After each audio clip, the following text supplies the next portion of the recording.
एक बार फिर से आप सभी का स्वागत है हमारे इस यूट्यूब चैनल पे।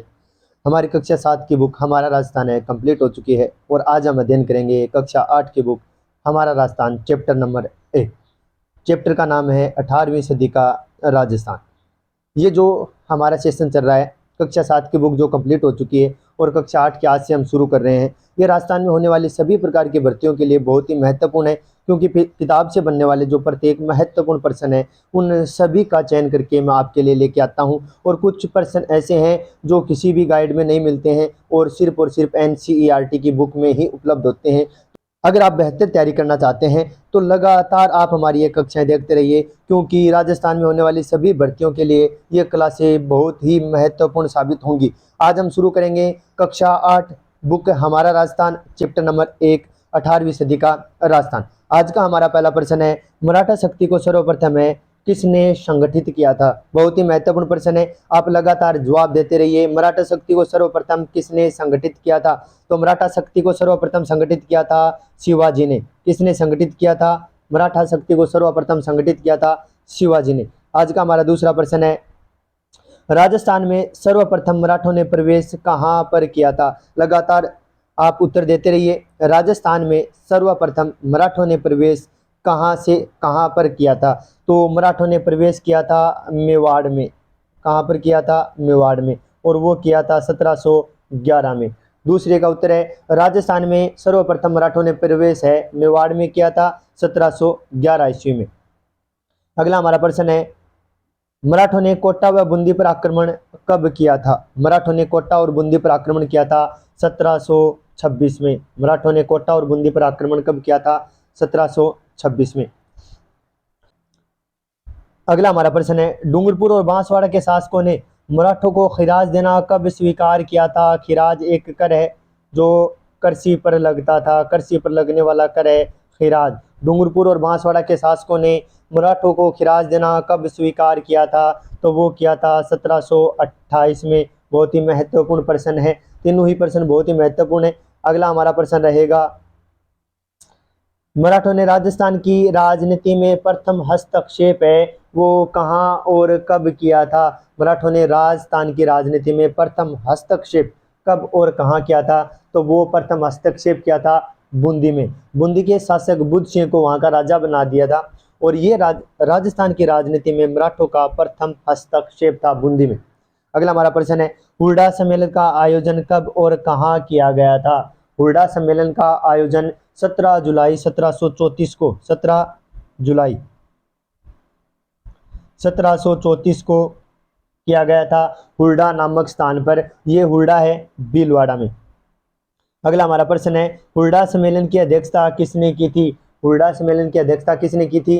तो मेवाड़ के शासक महाराणा जगत सिंह द्वितीय ने की थी। महाराणा जगत सिंह, याद रखना है, बहुत ही महत्वपूर्ण प्रश्न है। जगत सिंह सेकंड ने हुड्डा सम्मेलन की अध्यक्षता की थी। अगला हमारा प्रश्न है, किसकी उदासीनता से, निर्णय और अस्पृश्यता से हुड्डा सम्मेलन की रणनीति को असफल बना दिया था? यानी ये प्रश्न है कि किसकी उदासीनता ने हुड्डा सम्मेलन को असफल बनाया था? तो वो बनाया था आमेर के शासक स्वाई जय सिंह की उदासीनता ने। अगला हमारा प्रश्न है, राधाबाई जो पेशवा बाजीराव की माता थी राजस्थान में तीर्थ यात्रा पर कब आई थी? राधाबाई के बारे में, राधाबाई है वो राजस्थान में तीर्थ यात्रा पर कब आई थी? वो आई थी 1735 में। कब आई थी? 1735 में। अगला हमारा प्रश्न है, पेशवा बाजीराव ने राजस्थान में चौथ वसूल कब की थी? चौथ अन्य शासकों से लिया जाने वाला यह कर था जो सुरक्षा के बदले, जो मराठा है वो अन्य शासकों को सुरक्षा देते थे तथा उसके बदले चौथ नामक कर है वो वसूल किया जाता था। तो अन्य शासकों से चौथ नामक कर है वो कब वसूल की थी? बताइए जल्दी से। पेशवा बाजीराव ने राजस्थान में कब चौथ वसूल की थी? बहुत ही महत्वपूर्ण प्रश्न है, कब चौथ वसूल की थी? तो ये की थी 1736 में। कब की थी? 1736 में, जब राधाबाई राजस्थान में तीर्थ यात्रा पर आई थी 1735 में। और उसी के अगली साल ही पेशवा बाजीराव है वो राजस्थान में चौथ वसूल करने के लिए आ गए थे। अगला हमारा प्रश्न है, बहुत ही महत्वपूर्ण प्रश्न चल रहे हैं। अगर आप हमारे इस चैनल पर नए हैं तो हमारे इस चैनल को सब्सक्राइब कर दीजिए। अगला हमारा प्रश्न है, उदयपुर के महाराणा अमर सिंह द्वितीय की पुत्री चंद्र कुंवरी का विवाह किससे हुआ था? तो उदयपुर के महाराणा अमर सिंह द्वितीय की पुत्री चंद्र कुंवरी है, उसका विवाह किससे हुआ था? तो उसका विवाह हुआ था जयपुर के स्वाई जय सिंह के साथ 1708 में। कब हुआ था? 1708 में स्वाई जय सिंह के साथ। और ये जो विवाह हुआ था वो सशर्त हुआ था कि जो चंद्र कुंवर से उत्पन्न पुत्र होगा वो जयपुर का शासक बनेगा। इसी विवाह के कारण जयपुर में उत्तराधिकारी संघर्ष शुरू हो गया था। अगला हमारा प्रश्न है, स्वाई जय सिंह का बड़ा पुत्र कौन था? स्वाई जय सिंह का बड़ा पुत्र कौन था? बहुत ही महत्वपूर्ण प्रश्न है। स्वाई जय सिंह का बड़ा पुत्र था ईश्वरी सिंह। कौन था? ईश्वरी सिंह। स्वाई जय सिंह का बड़ा पुत्र ईश्वरी सिंह था। अगला हमारा प्रश्न है, जयपुर में उत्तराधिकारी संघर्ष है वो किन किन के मध्य हुआ? तो वो हुआ था एक तो ईश्वरी सिंह जो स्वाई जय सिंह का बड़ा पुत्र था, और एक हुआ था माधो सिंह जो एक था माधो सिंह, और ये चंद्र कुंवरी से उत्पन्न पुत्र था। दोनों के बीच है वो उत्तराधिकारी संघर्ष प्रारंभ हुआ। अगला हमारा प्रश्न है, माधो सिंह और ईश्वरी सिंह के मध्य कौन कौन से युद्ध लड़े गए? बहुत ही महत्वपूर्ण प्रश्न है। माधो सिंह और ईश्वरी सिंह के मध्य कौन कौन से युद्ध लड़े गए थे? तो वो युद्ध लड़े गए थे, एक तो था राजमहल का युद्ध और एक था बगरू का युद्ध। दोनों ही युद्ध इन दोनों के मध्य लड़े गए थे।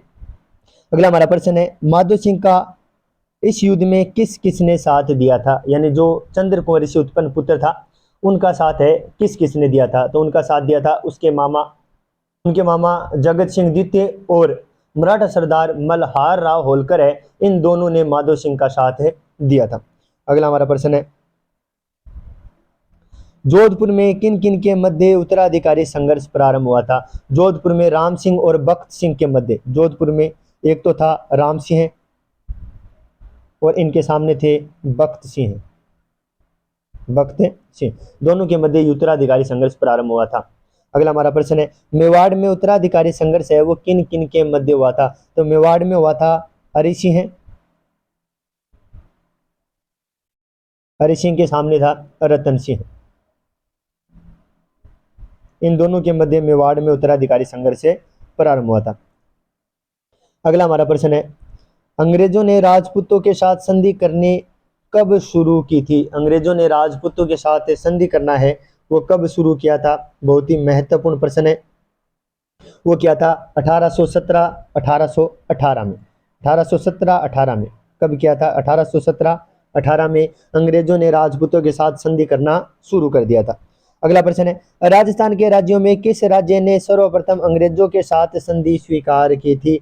तो सर्वप्रथम 29 सितंबर 1803 को भरतपुर ने अंग्रेजों के साथ संधि की थी। 29 सितंबर 1803 को। अगला प्रश्न है, 1818 तक किस राज्य को छोड़कर सभी ने अंग्रेजों के साथ है वो संधि कर ली थी? बहुत ही महत्वपूर्ण प्रश्न है। वो संधि कर ली थी तो वो राज्य था सिरोही। सिरोही को छोड़कर बाकी सभी ने अंग्रेजों के साथ संधि कर ली थी। अगला हमारा प्रश्न है, सिरोही ने किस राज्य के विरोध के कारण अंग्रेजों के साथ संधि नहीं की थी? सिरोही ने किस राज्य के विरोध के कारण अंग्रेजों के साथ संधि नहीं की थी? तो मारवाड़ के विरोध के कारण। बहुत ही महत्वपूर्ण प्रश्न है। मारवाड़ के विरोध के कारण है वो सिरोही संधि नहीं कर पाया था। अगला प्रश्न है, सिरोही ने अंग्रेजों के साथ संधि फिर कब की थी? तो 1823 में। 1823 में सिरोही ने संधि स्वीकार की थी।